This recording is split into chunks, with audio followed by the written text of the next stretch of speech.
Chapter 24. And when Balaam saw that it pleased the Lord to bless Israel, he went not as at other times to seek for enchantments, but he set his face toward the wilderness. And Balaam lifted up his eyes, and he saw Israel abiding in his tents, according to their tribes, and the Spirit of God came upon him. And he took up his parable, and said, Balaam the son of Beor hath said, and the man whose eyes are open hath said, he hath said, which heard the words of God, which saw the vision of the Almighty, falling into a trance, but having his eyes open. How goodly are thy tents, O Jacob, and thy tabernacles, O Israel! As the valleys are they spread forth, as gardens by the river's side, as the trees of lign aloes which the Lord hath planted, and as cedar trees beside the waters.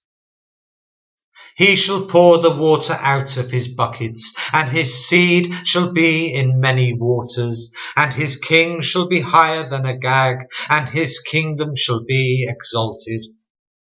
God brought him forth out of Egypt. He hath, as it were, the strength of a unicorn. He shall eat up the nations, his enemies. He shall break their bones and pierce them through with his arrows. He couched, he lay down as a lion, and as a great lion, who shall stir him up? Blessed is he that blesseth thee, and cursed is he that curseth thee. And Balak's anger was kindled against Balaam, and he smote his hands together, and Balak said unto Balaam, I called thee to curse mine enemies, and behold, thou hast altogether blessed them these 3 times. Therefore now flee thou to thy place. I thought to promote thee unto great honour, but lo, the Lord hath kept thee back from honour.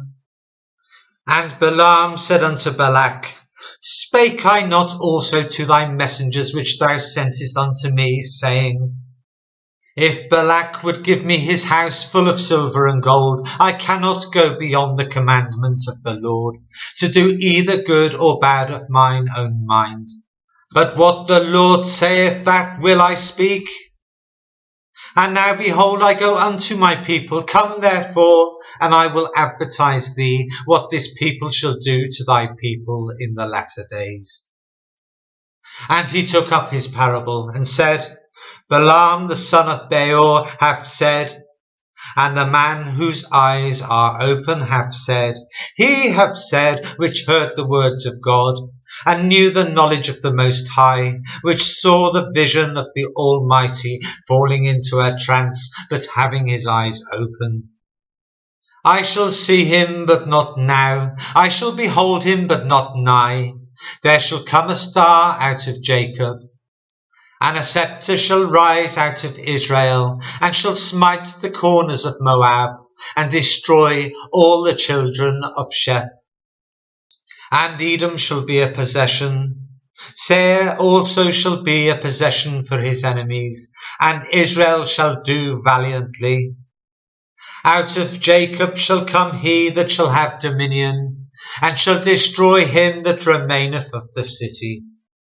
And when he looked on Amalek, he took up his parable and said, Amalek was the first of the nations, but his latter end shall be that he perish for ever. And he looked on the Kenites, and took up his parable and said, Strong is thy dwelling place, and thou puttest thy nest in a rock. Nevertheless the Kenites shall be wasted, until Ashur shall carry thee away captive. And he took up his parable and said, Alas, who shall live when God doeth this? And ships shall come from the coast of Shittim, and shall afflict Ashur, and shall afflict Eber, and he also shall perish for ever. And Balaam rose up, and went and returned to his place. And Balak also went his way.